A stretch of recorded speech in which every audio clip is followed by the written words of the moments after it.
안녕하세요. 네. 방금 담임 목사님께서 말씀해 주신 것처럼 저는 약 한 달 전에 튀르키예로 성지순례를 다녀왔습니다. 학교에서 진행하는 수업의 일환이었는데요. 오늘 이 시간에는 제가 방문했던 곳들 중 몇 곳을 간단하게 소개해 드리고 그곳에서 묵상한 내용을 가지고 말씀을 나누겠습니다.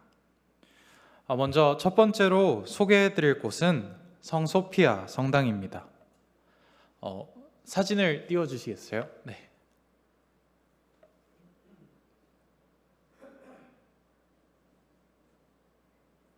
네. 튀르키예에서 처음 방문한 곳이었는데요. 성당을 보자마자 정말 아름답다라는 말이 절로 나왔습니다. 주 500년경에 세워진 성당이라고는 믿을 수 없을 정도로 웅장하고 그 모습이 청초했죠. 그런데 이 성당 안에 들어가 보니 이렇게 아랍어로 보이는 글자들과 회칠된 벽면이 보였습니다. 이것은 더 이상 이 성당이 하나님을 예배하는 장소가 아니라는 것을 보여주고 있었습니다. 소피아 성당은 안타깝게도 무슬림들이 예배하는 모스크로 바뀌어 있었죠.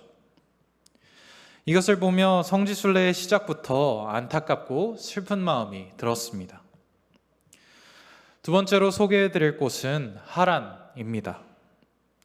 하란은 현재 지진으로 큰 피해를 입고 있는 튀르키예 동남부 지역에 위치한 고대 도시인데요. 현지 선교사님의 말씀에 따르면 지금 안타깝게도 이 지역 주변에 있는 현지 교회들과 현지 성도들이 많은 피해를 지진으로 인해 입었다고 합니다.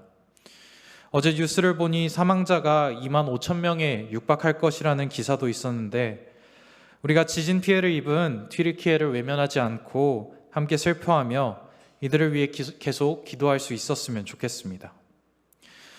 제가 성지순례 때 하란을 방문했던 이유는 이곳이 아브라함이 하나님의 부르심을 받았던 곳이기 때문이었습니다. 창세기 12장에서 하나님의 음성을 들은 아브라함은 친척과 아버지의 집이 있는 하란을 떠나 하나님께서 보여주시는 땅으로 갔죠. 직접 가보니 지금은 그 옛 도시가 완전히 파괴되어 아까 이 사진은 아닌데요. 아까 보여드렸던 그 사진처럼 흔적만이 남아 있었습니다. 세 번째로 수리아 안디옥입니다. 마찬가지로 이곳도 터키 동남부에 위치한 곳인데요. 네, 지금 PPT가 조금 오류가 있어서 잘 안 나오는데요. 저 사진이 이제 수리아 안디옥에서 찍었던 사진입니다. 수리아 안디옥은 아주 의미가 크고 중요한 곳입니다.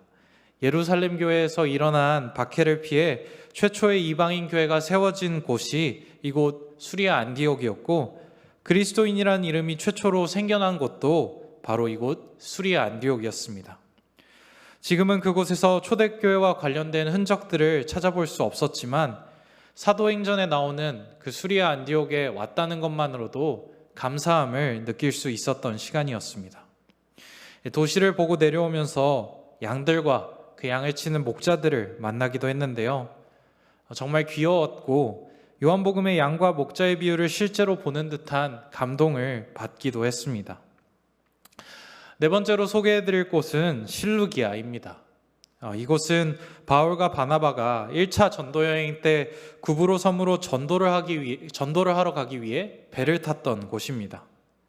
아름다운 지중해 바다를 이곳에서 처음 볼 수 있었는데요. 아름다운 바다를 끼고 도로를 달리다가 다 함께 찬양을 부르는 시간을 가졌습니다. 이번 성지순례에서 가장 잊지 못할 순간이었습니다. 아름다운 바다를 보며 튀르키예 땅에서 마음껏 하나님을 찬양할 수 있다는 사실이 정말 기쁘고 감사했습니다. 다섯 번째, 사울의 고향 다소를 보여드리겠습니다. 바울의 고향 다소입니다. 이곳에 가보니 과거 로마 시대 때 만들어졌던 길이 잘 보존되어 있었습니다. 바울이 이 길을 걸을 수밖에 없었을 것이라는 설명을 듣고 나서 한 30분가량 직접 길을 걸어봤는데요. 짧은 시간이었지만 이 길을 걸으며 바울이 전도 여행을 다녔을 때 어떤 마음이었을지 생각해 봤습니다. 저 멀리 보이는 높은 산맥을 보며 무슨 생각을 했을까? 저 산맥을 넘어가야 했을 때는 얼마나 힘들었을까? 등의 생각을 해봤던 것 같습니다. 마지막 6번째로 소개해드릴 곳은 데린구유입니다. 터키의 유명한 지하 도시이죠. 로마에 박해가 있었을 때 성도들은 신앙을 지키기 위해 스스로 지하 도시 속으로 들어갔습니다. 현재는 지하 8층 깊이까지만 발굴이 되었는데요. 그 깊이가 얼마나 깊은지는 확실하게 알 수 없다고 합니다. 좁은 길을 따라 그 안으로 직접 들어가 봤을 때 그 안에는 교회도 있었고 학교도 있었고 사람들이 살던 방도 많이 있었고 동물들을 키우는 마구간도 있었고 우물도 있었고 심지어는 무덤도 있었습니다. 불편하고 답답했던 지하도시 데린구유는 예수님을 믿는다는 것이 무엇을 의미하는지 다시 생각해보게 만들어주는 장소였습니다. 이렇게 지금까지 제가 성지순례를 하며 방문했던 6곳을 간단하게 소개해드렸는데요. 소개해드린 장소 외에도 다양한 지역들을 이번 튀르키예 성지순례를 통해 방문할 수 있었습니다. 튀르키예는 정말 아름다운 땅이었고 또 성경에 나온 여러 지역들도 직접 보고 방문해 볼 수 있는 뜻깊은 곳이었습니다. 하지만 이 성지순례를 하며 튀르키예를 돌아다녔을 때 슬프고 안타까운 마음이 들기도 했습니다. 왜냐하면 그곳에 이제는 더 이상 복음의 불씨가 남아있지 않는 것처럼 보였기 때문입니다. 튀르키예 지역은 원래 초대교회 시절 선교의 중심지였고 예수님을 믿는 사람들로 가득한 곳이었습니다. 초대교회 5대 교구 중 2곳, 콘스탄티노플과 안티오키아도 이 튀르키예에 있었죠. 그러나 오늘날의 튀르키예를 보면 인구의 98%가 이슬람입니다. 현지 선교사님의 말씀에 따르면 인구 8천만 명 중에 개신교인은 약 15,000명에 불과할 것으로 추정된다고 합니다. 0.02%죠. 돌무더기로 그 흔적만이 남은 교회들을 보면서 모스크로 변해버린 오래된 교회들의 이야기를 들으면서 마음이 많이 아플 수밖에 없었습니다. 또 튀르키예 사람들을 마주칠 때면 이 사람들이 예수님을 믿고 있을 수도 있었을 텐데 하는 생각에 슬프고 안타까울 때도 많이 있었습니다. 바울이 그렇게 열심히 선교를 하며 돌아다녔는데 어쩌다 튀르키예 땅에서 복음이 거의 사라지게 된 걸까요? 이 안타까운 질문에 대한 대답을 저는 에베소로 가는 도중 함께 사람들과 읽은 말씀 속에서 발견할 수 있었습니다. 요한계시록 2장 4절에서 5절까지의 말씀이었는데요. 함께 읽어보겠습니다. 그러나 너를 책망할 것이 있나니 너의 처음 사랑을 버렸느니라. 그러므로 어디서 떨어졌는지를 생각하고 회개하여 처음 행위를 가지라. 만일 그리하지 아니하고 회개하지 아니하면 내가 내게 가서 내 촛대를 그 자리에서 옮기리라. 이 말씀은 에베소 교회에게 전하는 하나님의 말씀이었습니다. 하나님은 에베소 교회를 칭찬하시기도 하셨지만 잘못된 모습에 대해선 책망하시고 경고하셨습니다. 하나님은 에베소 교회가 처음 사랑을 잃어버렸다고 책망하셨습니다. 그리고 그들에게 처음 행위를 가지지 못하고 회개하지 아니하면 내 촛대를 옮겨버리겠다고 경고하셨습니다. 촛대를 그 자리에서 옮겨버리겠다는 표현은 교회를 다른 곳으로 옮겨버리겠다는 뜻입니다. 이 말씀을 읽으며 지금 튀르키예 땅에서 교회가 사라지고 또 복음이 사라져버린 가장 큰 이유가 결국 그들이 처음 사랑과 처음 행위를 잃어버렸기 때문은 아닌가 하는 생각을 가지게 되었습니다. 그렇다면 이 처음 사랑과 처음 행위는 무엇을 말하는 걸까요? 이것이 무엇인지 우리들도 꼭 알아야 할 필요가 있다는 것을 저는 튀르키예 땅을 보며 느낄 수 있었습니다. 우리 한국교회라고 해서 하나님께서 그 촛대를 옮기지 않으시리라는 법은 없으니까요. 처음 사랑과 처음 행위, 이것은 도대체 무엇을 의미하는 걸까요? 이것에 대해 알기 위해 저는 사도행전 19장의 말씀을 찾아봤습니다. 왜냐하면 이 사도행전 19장에 초창기 에베소 교회에서 있었던 일에 대한 기록이 나와 있기 때문입니다. 그리고 말씀을 통해 저는 처음 사랑과 처음 행위가 결국 성령으로 충만한 모습을 의미한다는 결론을 내리게 되었습니다. 사도행전 19장에서 에베소 교회는 놀라운 부흥을 경험하게 됩니다. 19장 20절의 말씀입니다. 이와 같이 주의 말씀이 힘이 있어 흥왕하여 세력을 얻으니라. 그런데 이 모든 일의 시작은 어떤 제자들이 성령에 대해 알게 되면서부터 시작되었습니다. 이전에도 에베소에는 교회가 있었지만 그들은 성령에 대해서는 전혀 알지 못하는 상태였습니다. 사도행전 19장 2절의 말씀입니다. 이르되 너희가 믿을 때 성령을 받았느냐? 이르되 아니라 우리는 성령의 계심도 듣지 못하였노라. 하지만 바울을 통해 그들이 성령에 대해 알게 되고 성령으로 충만해지면서 그들 자신과 에베소 교회, 그리고 더 나아가 에베소 지역 전체에 하나님의 놀라운 역사가 전혀 예상하지 못한 방법으로 나타나기 시작합니다. 사람들이 하나님의 말씀을 듣고 따르기 시작했죠. 여러분, 우리는 성령으로 충만해야 합니다. 성령으로 충만할 때 하나님의 놀라운 역사에 참여할 수 있게 되고 우리 삶 속에서 그것을 직접 경험할 수 있기 때문입니다. 늘 성령으로 충만한 삶을 살아가는 우리 응암교회 모든 성도님들이 되셨으면 좋겠습니다. 그리하여 우리 응암교회가 촛대가 옮겨지지 않는 그런 교회로 남아있을 수 있기를 소망합니다. 그럼 이제 우리에게로 초점을 옮겨서 어떻게 해야 우리가 성령으로 충만해질 수 있는지에 대한 이야기를 나눠보겠습니다. 어떻게 해야 우리는 성령으로 충만할 수 있을까요? 우선 성경에서 말하는 성령 충만은 우리 안에 내주하시는 성령님의 인도를 받아 우리가 하나님과 풍성한 교제를 나누는 것을 의미합니다. 쉽게 말하자면 하나님과의 관계가 바로 서는 것을 성령 충만이라고 이야기하고 있는 것이죠. 그래서 성령 충만을 위해 우리가 가장 먼저 해야 할 것은 회개입니다. 성령님은 죄를 싫어하십니다. 우리의 죄 때문에 근심하시고 슬퍼하실 정도로 성령님은 인격적이시고 죄에 대해 민감하시죠. 구약 성경에는 이러한 사실을 잘 알고 회개하는 한 인물이 등장하는데요. 바로 다윗입니다. 시편 51편에서 밧세바를 범하는 끔찍한 죄를 지은 뒤 다윗은 이렇게 회개합니다. 9절에서 11절까지의 말씀입니다. 함께 읽어보겠습니다. 주의 얼굴을 내 죄에서 돌이키시고 내 모든 죄악을 지워주소서. 하나님이여, 내 속에 정한 마음을 창조하시고 내 안에 정직한 영을 새롭게 하소서. 나를 주 앞에서 쫓아내지 마시며 주의 성령을 내게서 거두지 마소서.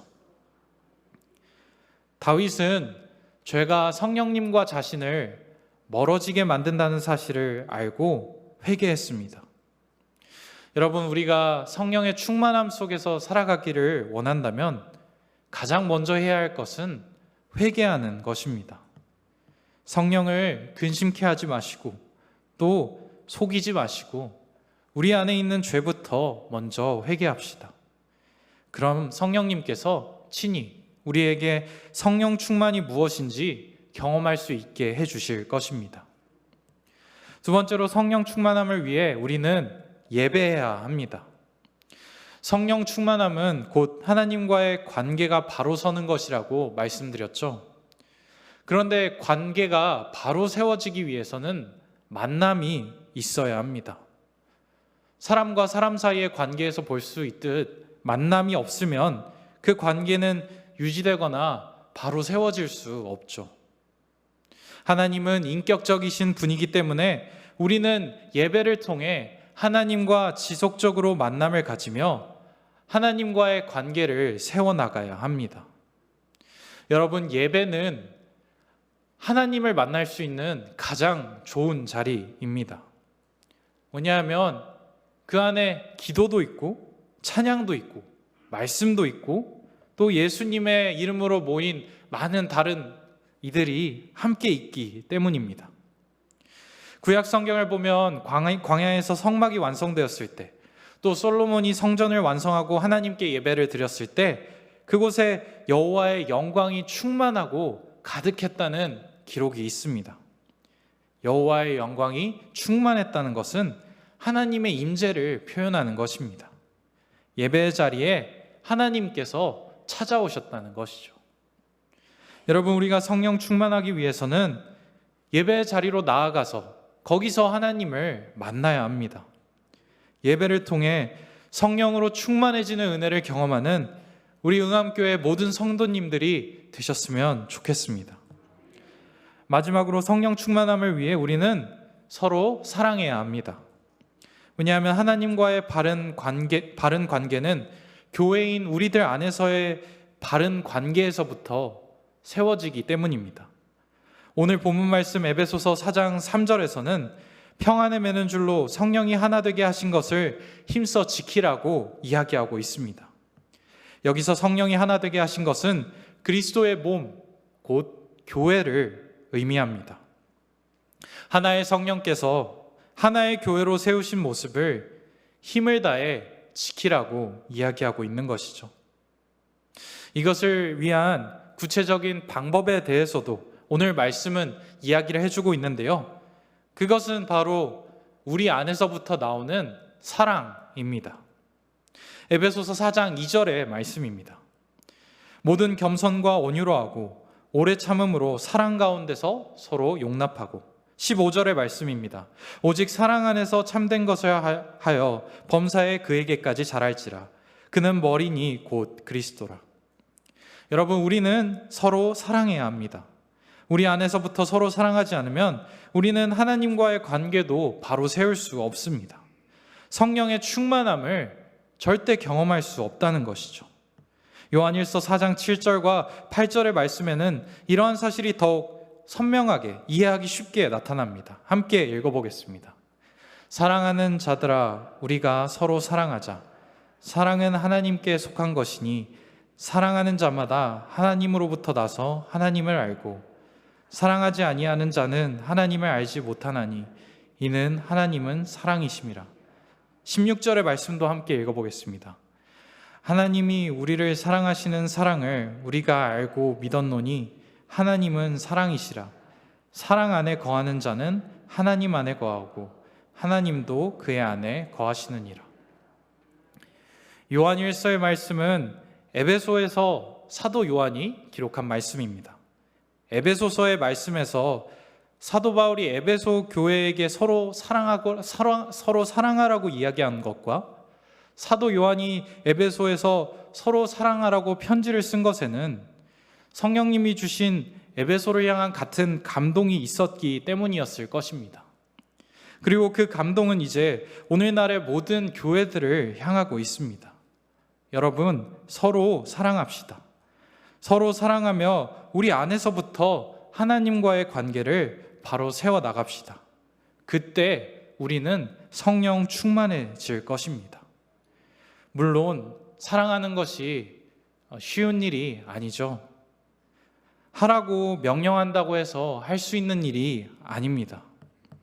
그래서 성경은 사랑하라고 이야기할 때 많은 경우 예수님을 함께 이야기합니다. 예수님을 함께 이야기하며 우리가 서로 사랑해야만 이유를 기억하게 만들어주죠. 오늘 말씀에서도 또 요한 1서에서도 사랑하라고 이야기할 때 말씀은 우리를 위해 이 땅 가운데 내려오신 예수님에 대해 언급합니다. 이 세상에서 가장 겸손하고 큰 사랑을 통해 우리도 서로 사랑해야 한다는 사실을, 사랑할 수밖에 없다는 사실을 인정하게 만드는 것이죠. 여러분, 우리가 서로 사랑하려고 할 때 우리를 방해하는 사탄의 속임수나 간사한 유혹이 있을 수 있습니다.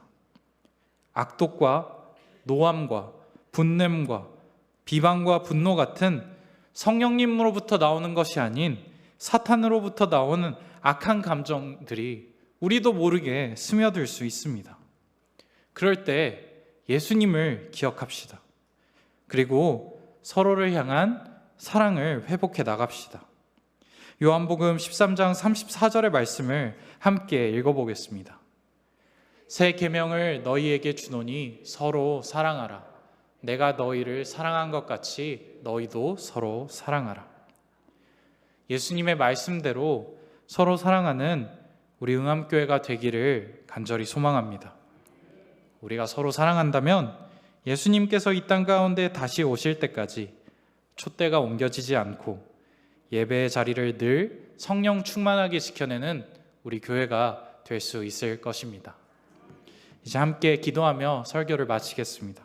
오늘 이 시간에는 특별히 지진으로 큰 피해를 입고 있는 튀르키예와 시리아를 위해 기도하는 시간을 가지려고 합니다.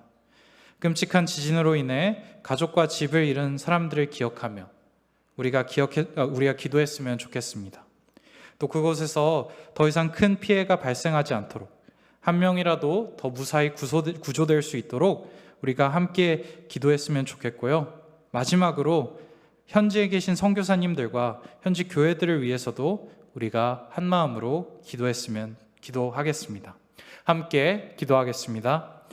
사랑과 은혜 하나님 아버지, 튀르키예와 시리아 땅을 위해 기도합니다. 그곳에 얼마 전에 큰 대지진이 있었습니다. 그것을 바라보며 주님, 우리가 얼마나 연약하고 보잘것없는 존재인지 깨닫게 되었습니다. 주님, 그 속에서, 그 큰 지진 속에서 사랑하는 사람들을 잃고 재산을 잃고 친구들을 잃은 사람들을 기억하여 주시옵소서. 슬픔과 좌절과 낭망 속에서 무엇을 해야 할지 모르고 울부짖는 사람들이 있습니다. 주님, 그들에게 평안과 평화를 허락하여 주시옵소서. 그들이 주님을 찾지 못하나 주님, 우리가 그들을 기억하며 그들을 위해 기도합니다. 그들을 불쌍히 여겨 주시옵소서. 그들에게 하나님의 위로가 허락되게 하여 주시옵소서. 그들을 구조하는 과정 가운데 있는 많은 사람들이 있습니다. 그들을 지켜주시고 그들을 통하여 한 생명이라도 더 구조되는 역사, 기적이 나타날 수 있게 하여 주시옵소서. 지금 건물더미 폐허 속에서 기다리고 있을 그 영혼을 주님께서 붙잡아 주시고 잃어버린 영혼이 다시 세상 밖으로 나올 수 있게 주님 역사하여 주시옵소서. 또한 현지 교회들과 현지 선교사님들을 위해 기도합니다. 평소에도 신앙하기 정말 어려운 곳에서 신앙을 하는 사람들인데 이번 지진을 겪으며 더욱 큰 고난을 만나게 되었습니다. 주님, 늘 그러셨던 것처럼 이번에도 그들을 붙잡아 주시옵소서. 그리하여 오히려 이번 계기를 통해서 하나님의 놀라운 역사가 나타나게 되는 그런 일이 일어날 수 있게 하여 주시옵소서.